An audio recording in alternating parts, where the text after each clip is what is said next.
this video, we will show you how to reset Epson M1100 and M1120 printer using resetter or adjustment programs. Before you download and use these resetter or adjustment programs, we suggest you to disable your antivirus for a while, including Windows Real-Time Protection and the Temper Protection if you are using Windows 10 or Windows 11. Okay, after you disable all of your antivirus for a while, you can just download this file, the link on comments. After you download this file, you can just right click and select extract all. Click extract button here.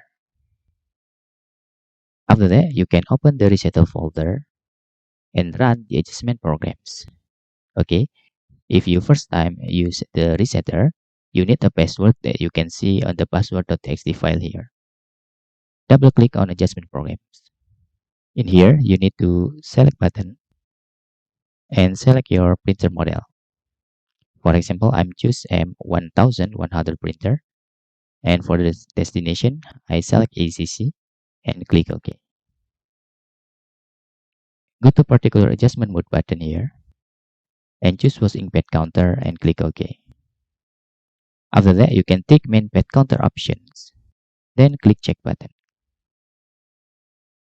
After that, you can click initialize button. After the resetter works, you can just click finish. Then you can close the resetter programs. But if you encounter error here, you can try to moving your USB printer into another available port on your computers. After that, you can try to reset again. Okay, that's all. Tutorial how to reset Epson M1100 and M1120 printer using resetter adjustment programs. Hope this video helpful for you.